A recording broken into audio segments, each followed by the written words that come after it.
Here will be the truth, the whole truth, nothing but the truth. By counsel and activities in the United States. 2, the diffusion within the United States of subversive and un-American propaganda that is instigated from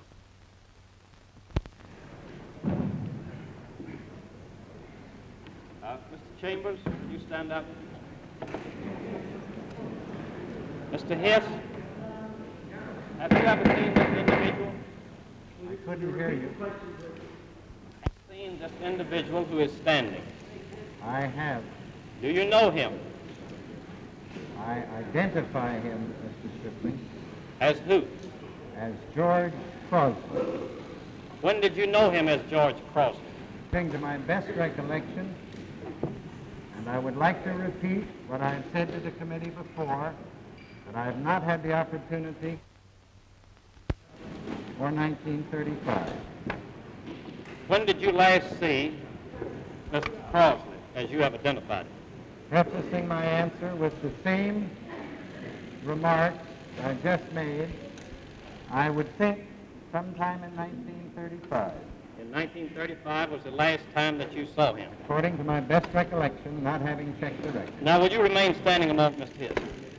Mr. Chairman, would you swear in Mr. Chambers? Truth and nothing but the truth, so help you God. Mr. Chambers, do you know the individual who is now standing at the witness stand? Who is he? When did you first meet Mr. Hiss? 1934. When did you last see Mr. Hiss? 1930. You want any of that testimony, mine or Mr. Chambers, which I have never seen, to remain secret? It seems to me the public and the press have a right to have full access to all of the testimony that has been taken to this date. Mr. Chairman, you knew as George Crosby. Mr. Stripling, I have already, in an effort to be helpful to the committee, when I came to the executive session on the 16th, willingly, in response to a request from the chairman, given the best recollection that I have. As I have said, and as I said then, I have had no opportunity to consult records. The connection between Crosby and Chambers did not enter my mind until Monday morning, the 16th, while I was on the way by train to the afternoon session. According to my best recollection, without checking the records, and I do think it would be more helpful if the committee would go by records. I would like to know what the records say. Some of the records I find are not available to me. I believe they're in the custody of the committee. I have attempted through counsel in the last few days to have access. To me as George Crosby came into my office in the Senate office building while I was acting as chief counsel to the Senate committee investigating the munitions industry. He represented himself as a freelance writer for magazines. He represented himself as preparing a series of articles about the munitions investigation. As did many other members of the press, research people, similar people. He had a perfect right to come to my office either directly or through reference from the central office. Very many members of the press and others in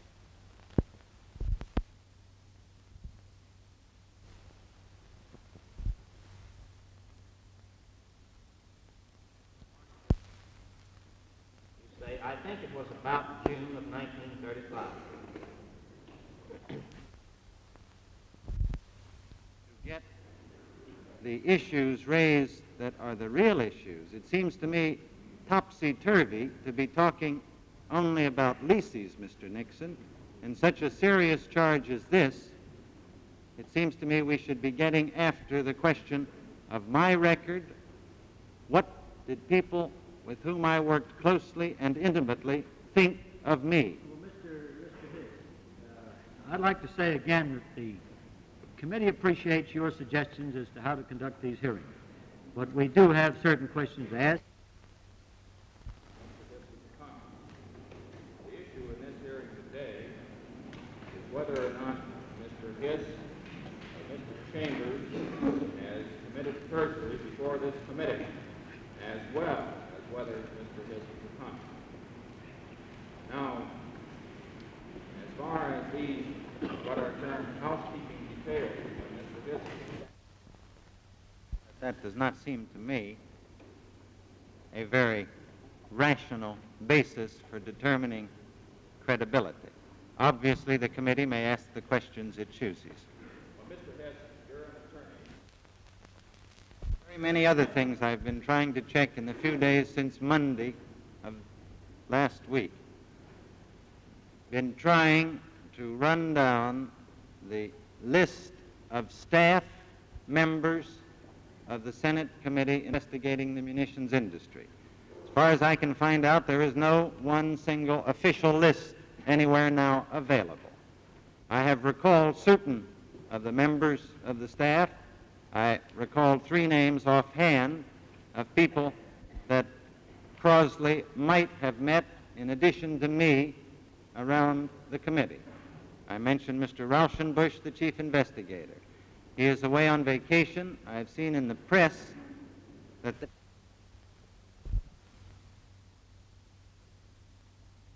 think we're just beginning the inquiry.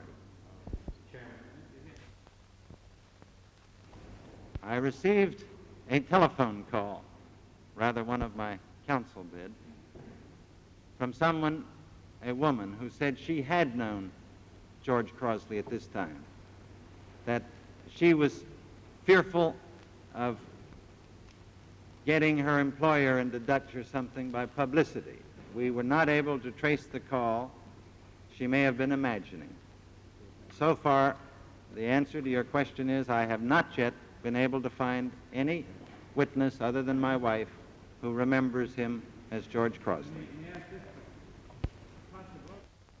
It can be. And I shall do all I possibly can, whatever it costs me, within my means, to get at the truth. Now, what is the nature of your question? Would you repeat it, please? Because I paid more attention to the embellishments. To the effect that I sold him, Crosley, an automobile.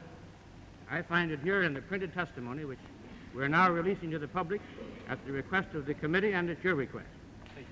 Page 53. Look on 58. For a Ford used Model A 1929 Roadster. The numbers are A218811. The date 9/19/33. That was the date in which it was originally registered in the District of Columbia. The tag, I believe, was 245647 in the name of Alger Hiss, 3411 O Street, Northwest, Washington, D.C. Now, Mr. Hiss, is this your signature which appears on the reverse side of this assignment of title? Mr. Stripling, it certainly looks like my signature to me. Do you have the original document? No, I do not. This is a photostat. I'd prefer to have the original. Do you have the original? The original document, Mr. Chairman, cannot be removed from the Department of Motor Vehicles. They keep it in there. There's written in here, Mr. Chairman, Turner Motor Company, 1781, Florida Avenue Northwest. Did you write that? I couldn't be sure from the outline of the letters in this photostatic copy. That also looks not unlike my own handwriting. Could you be sure if you saw the original document? I could be surer. I'll bring this whole thing back whenever you get it. Yeah, okay.